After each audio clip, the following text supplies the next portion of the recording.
Today we will be looking at what are the causes of prejudice, and coming to the objectives of this module are to understand what are the causes of prejudice, and under the causes of prejudice, what is competition, what is realistic conflict theory, frustration aggression, social learning, social conformity, authoritarian personality, mass media, social categorization and social cognition, how these can contribute to prejudice, and also what are the effects of prejudice we will be looking at.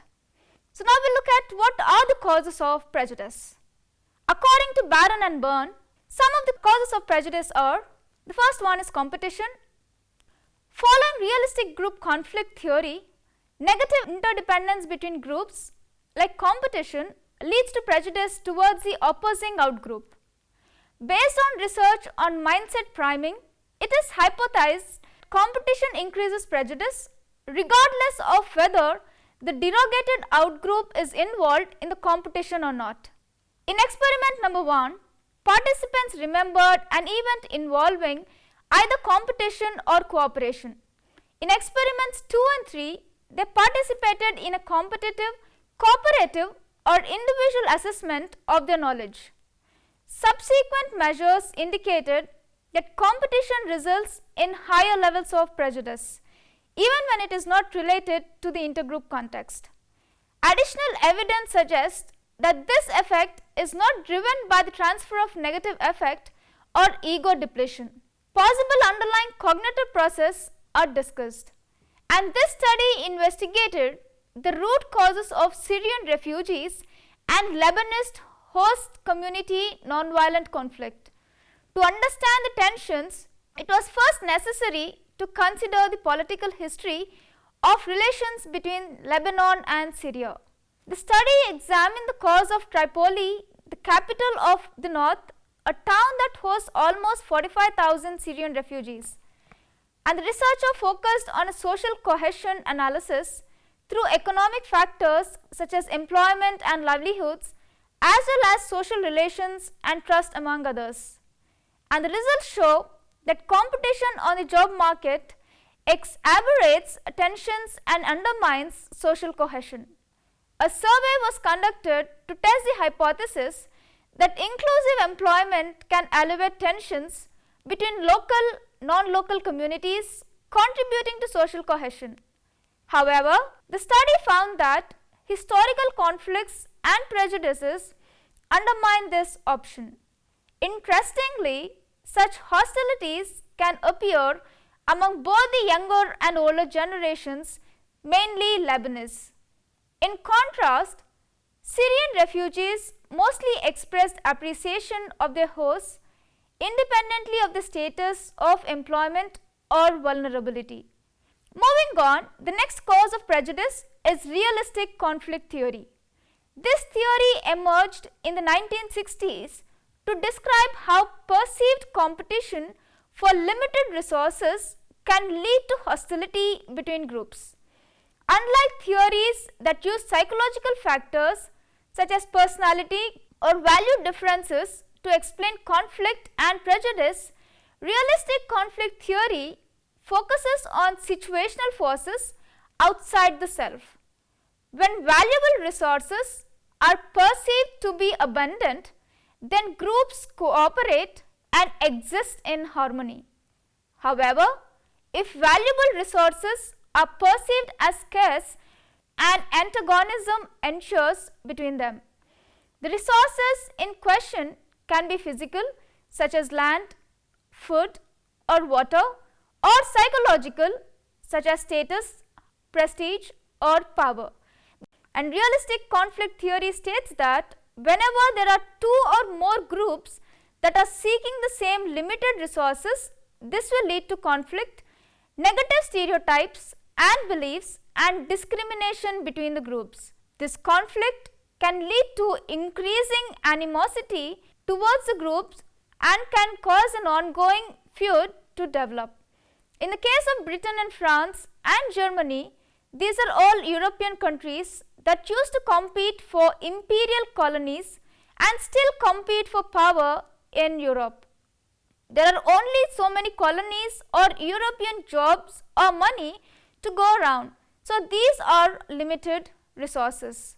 Conflict, negative stereotypes and beliefs and discrimination between groups can be reduced in situations where two or more groups are seeking to obtain some superordinate goals. For example, there are people with prejudice against immigrants because they believe they are coming over here to take our jobs. This is quite separate from whether immigrants actually do take jobs that British workers want. Immigrants might take jobs like fruit picking that British workers don't want to do. Another related idea is a zero-sum fate. This is the idea that if one side gains, someone else has to lose out. Sometimes this might be true, but not always. Realistic conflict occurs when people believe that an out-group can only benefit at their expense. So if they see out-group members doing well, they conclude that they must be losing out somehow. And the next cause of prejudice is frustration, aggression.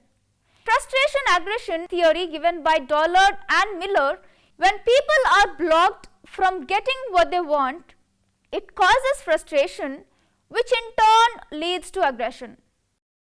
When groups compete with each other for limited resources, there is a strong tendency for the group which does not get job or housing to develop prejudice towards the group which got them.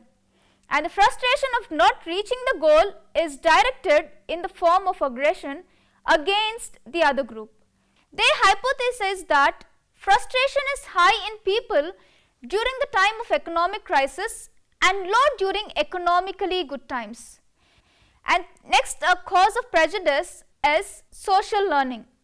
According to social learning, it suggests that children acquire negative feelings and prejudice against another group because they hear views being expressed by their parents, friends, teachers and others, and most importantly because they are rewarded for their type of expressions. Kuppaswamy observed that young children play with children of other group without making any discrimination. But as they grow up, they notice variations in the color, appearances, lifestyle and other forms of customs and behavior and start developing discrimination, which may in turn lead to prejudice. And the communal conflicts between the whites and African Americans in the US is an example of these variations. Parents and sometimes other leaders play a prominent role in helping children to perceive the differences and act accordingly. A study by Agarwal in the year 1984 shows that caste differences do not influence the choice of playmates and classmates. They influence choices in taking food with them, living as neighbor, etc. Children are able to form prejudice by 9 to 10 years of age based on caste. This is due to the influence of upbringing at home. Next cause of prejudice is social conformity. According to Pettigrew in the year 1970, social norms, which are rules in a particular society, suggest that actions and attitudes are important, which can also cause prejudice. Most persons like to conform to the social norms of their own group in order to avoid rejection and to be accepted by the group. The general tendency of the individuals would be that if the members of the group dislike them, then I should dislike them too. And the next cause of prejudice is authoritarian personality. Adorno in the year 1950 proposed that prejudice is a result of an individual's personality type. They piloted and developed a questionnaire which they called the F scale. F stands for fascism. Adorno argued that deep-seated personality traits predisposed some individuals to be highly sensitive to totalitarian and anti-democratic ideas and therefore were prone to be highly prejudicial. The evidence they gave to support this conclusion included case studies, example Nazis, psychometric testing using of the fascism scale, and clinical interviews revealed situational aspects of their childhood, such as the fact that they had been brought up by very strict parents or guardians, which were found of participants who scored highly on the fascism scale, not always found in the backgrounds of low scorers. Those with an authoritarian personality tended to be hostile to those who are of inferior status, but obedient to people with high status, fairly rigid in their opinions and beliefs, and conventional upholding traditional values. Adorno concluded that people with authoritarian personalities were more likely to categorize people into us and them groups, seeing their own group as superior. Our next cause of prejudice is mass media. Mass media plays an important role in the development of prejudice. Until recently, members of certain castes and minority groups were not shown much often in movies and television. Even when they appeared, they were casted in comedy or low status roles. This type of casting has great influence on the attitude of people, especially children. Weigel, Kim and Frost in the year 1995 in their study systematically examined primetime programs and primetime commercials being shown in televisions in the US and found that compared to programs and commercials in 1978, there was a significant increase in appearance of racial and ethnic minorities in TV programs, but very little increase in commercials.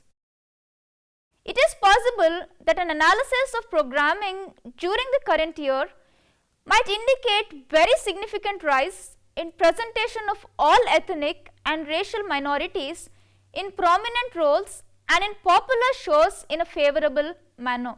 A next cause of prejudice is social categorization. Social categorization is based on the fact that people tend to divide the social world around them into two groups, that is us and them. They are categorized basis of race, religion, gender, age, economic background, occupation, education, etc. Individuals whose characters are similar to the characters are considered as in-group and the others as out-groups. Persons in the group are viewed positively and the out-group are viewed negatively and are assumed to possess undesirable traits and are generally disliked. There are many studies which indicate that the in-group and out-group bias develops into prejudice. Tajfel in the year 1982 suggested that individuals enhance their self-esteem by identifying with a social group and perceives his group to be superior to the other groups and vice versa. And this class of social perception leads to prejudice. Next, moving on to social cognition. The source of prejudice has a great impact on social cognition. The way in which people believe and understand about others is stereotypes, which was first introduced by Walter Lippmann to explain the fixed beliefs in the minds of the people. Stereotypes involve generalizations about typical characteristics of members of various social groups. If a person is asked to list the characteristic traits of a Korean, Americans, Cuban and African Americans, he or she would be able to do it easily because of the existence of knowledge and beliefs about these social groups. Several studies by psychologists suggested that when individuals are in a good mood, stereotypes influence one's judgment more than when in a bad mood. Bodenhausen explains that greater stereotypic thinking among happy persons was because they did not want to put more cognitive effort and spoil their pleasant feeling. Those in a neutral or unhappy mood tend to think deeper and less influenced by stereotypes in making judgments about others. For instance, when we hear good news or bad news, immediately people would say, please don't spoil my mood because I'm in a very good mood. Why is that? Why do we hear that constantly from others? When they are in a good mood, they don't want to hear anything bad about it. Or when they are in a bad mood, they don't want to hear anything good about it. And how that has an effect on the way we look at people, the way we look at situations. Hamilton and Sherman in the year 1989 found that negative behavior and tendencies are attributed more to a minority or small groups than to a bigger or majority groups. An analysis of crime rates in US Department of Justice in the year 1994 showed that the crime rate among African American was overestimated and they were arrested more than the white Americans, though there was not much difference between the crime rates. So Linville in the year 1989 proposed that concept of out-group homogeneity and in-group homogeneity. That is, the tendency to perceive members of the out-groups as more similar to one another and the tendency to perceive members of their own group as more different from one another. If there is a negative character in one member of the group, the whole group was evaluated negatively. But a negative character in persons of their own group is considered as exception. So now we look at the effects of prejudice. And the first one is withdrawal. If a person is an object of prejudice, there are chances that the individual will pull back from attending any event or join any group. For example, sports. An individual who feels prejudiced would usually withdraw from playing. The second effect of prejudice is avoidance. Deliberating being away from the social situations where the individual is being prejudiced. Example, sitting away from the person in class. An individual might avoid the situation because of the past bitter experience. And the third effect of prejudice is discrimination. If the individual feels biased by a person or a group, he or she might not be willing to associate with them. The person feels judged by the others. Example, groups for school projects. And the next effect of prejudice is lynching. It is hurting the person physically against the one who is prejudiced. It is more like harboring bitter feelings and taking it out as a revenge. For example, groups in college. Next effect of prejudice is extermination. It is a severe form of prejudice and it involves the individual wanting to eliminate the person who is an object of prejudice. Example, politics. So these are some of the few when we look at how prejudice has an effect on an individual. Psychologically, hurting another person to a passive aggressive behaviors and eventually sometimes letting it out by taking it on the others. And also if our goals are not met, especially when we talk about frustration, aggression. Initial period of lockdown, what happened? If you look at people, everybody rushed to the grocery stores to buy more than required. They were just filling their carts. Why is that? Because of sudden lockdown, not many groceries left in the house, immediately rush to the store to get as many things as they can. It is like as if it's the end of the world. But if you look at it, we are still surviving little by little, each day after each day. So what's happening? I have a goal, but it is not met, and so because of that I also engaged in trying to kill another person or try to snatch things from the others and go about doing stuff. So what is happening? Eventually as an individual my values are lost. So if I don't know how to manage my emotions when it comes to anger, aggression, and if I don't know, if I am not having the tolerance to wait, again my frustration can lead to aggression that will make me to give a reaction which will lead to people having different views and eventually making me a person who is not me. So prejudice is important. Identifying a cause and how it has an effect on us basically us, when I say us, because it starts with me and then it goes on to the others. Without the others, I don't exist. So me with the others, maybe together we can reduce prejudice by looking at the effects and the causes. To an extent, we would be able to be better individuals of the society. In the next module, we will look at how we can tackle prejudice in a better way. In this module, we have looked at what are the different causes of prejudice and also how those different causes have an effect on our life. Prejudice has an effect on an individual. In a world where there is competition at each step, there is a high possibility of an increase in prejudice. Due to the pandemic and the limited resources during the lockdown period has given more rise to having negative attitudes about others. Selfish gains increased, leading an individual to care just for himself and his family than looking at the society at large. Fear when one's goals are not met also has given rise to prejudice. Changing situations is leading to changing personalities where it has an effect on the individual as a whole, so that we could be a better individuals and create a better society.